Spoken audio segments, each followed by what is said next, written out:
जादुई छड़ी और चिंटू की कहानी। चिंटू नाम का एक लड़का था। उसका ध्यान पढ़ाई में कम और खेल कूद में ज्यादा रहता था। इसी के कारण उसके मम्मी पापा बहुत ही परेशान थे। उसकी मम्मी चिंटू को बार बार समझाती थी और कहती थी, बेटा चिंटू, तुम अपनी पढ़ाई में ध्यान दो। तुम्हारे मार्क्स भी बहुत ही कम है। अगर तुम पढ़ाई में ध्यान नहीं दोगे, तुम इस साल फेल भी हो सकते हो और तुम आगे की पढ़ाई नहीं कर सकते। इसीलिए तुम अपनी पढ़ाई में ध्यान दो। चिंटू ये सब बात सुनकर अनसुनी कर देता था और पढ़ाई में बिल्कुल ध्यान नहीं देता था। वो अपने दोस्तों के साथ घूमने चला जाता था और अपने दोस्तों से कहता है, ये पढ़ाई लिखाई में क्या रखा है दोस्तों? चलो हम खेलते हैं। हमें सिर्फ खेलना चाहिए। ये पढ़ाई जो होती है उसमें मुझे बिल्कुल अच्छा नहीं लगता। हमें सिर्फ खेलना चाहिए। चलो हम सब खेलते हैं।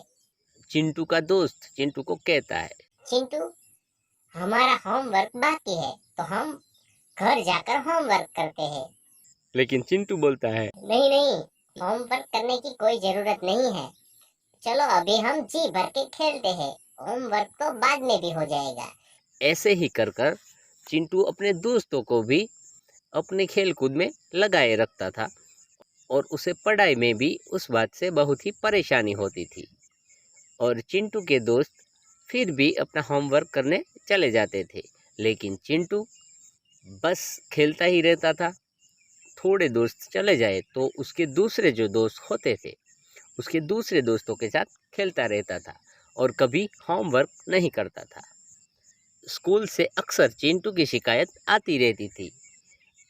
एक दिन स्कूल के प्रिंसिपल ने चिंटू के मम्मी पापा को बुलाया और कहा, आपका बेटा चिंटू जो है वो पढ़ाई में कोई ध्यान नहीं दे रहा है और हमें लगता है कि इस बार वो फेल हो जाएगा। आप लोग उसे समझाइए और उसे पढ़ाई लिखाई करवाइए। अगर वो ऐसे ही घूमता फिरता रहा और पढ़ाई नहीं की तो उसको क्लास में जाने में बहुत ही दिक्कत हो जाएगी। ये बात सुनकर चिंटू के मम्मी पापा बहुत ही परेशान हो जाते हैं। चिंटू की मम्मी सोचती है कि इस बच्चे का कुछ करना पड़ेगा, वरना ये पढ़ाई में बहुत ही पीछे रह जाएगा। एक दिन चिंटू की मम्मी को विचार आया। उन्होंने एक चिट्ठी और एक छड़ी चिंटू की टेबल पर रख दी। थोड़े समय बाद चिंटू आता है और चिट्ठी खोलकर पढ़ता है, जिसमें लिखा था, प्यारे चिंटू, मैं परी दीदी हूँ।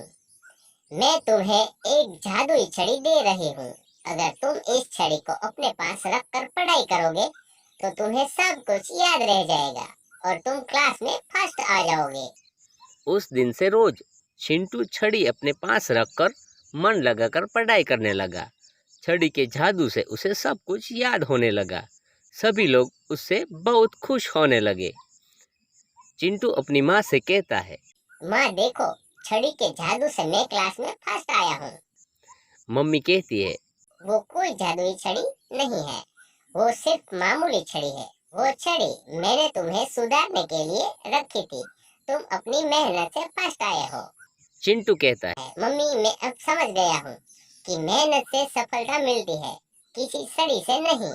अब से मैं खूब मेहनत करूँगा और क्लास में फर्स्ट आता रहूँगा। तो बच्चों, ये जो कहानी है आपको बहुत ही अच्छी लगी होंगी। जब चिंटू अपनी जादुई छड़ी के साथ पढ़ाई लिखाई करने लगता है तो उसका अपने आप ही पढ़ाई में मन लग जाता है और वो अच्छी तरह से पढ़ाई करता है और क्लास में फर्स्ट आ जाता है। बच्चों, हम सभी को इसी तरह से मेहनत करनी चाहिए और मेहनत करके आगे बढ़ना चाहिए और अच्छी तरह से अभ्यास करके बहुत ही काबिल इंसान बनना चाहिए। तो ये कहानी आपको बहुत ही पसंद आई होगी और ऐसी ही नई नई कहानी देखने के लिए हमारे चैनल के नीचे जो सब्सक्राइब का बटन दिया गया है उसे दबाना ना भूलिएगा और इस वीडियो को लाइक कीजिएगा, शेयर कीजिएगा और सब्सक्राइब करना ना भूलिएगा।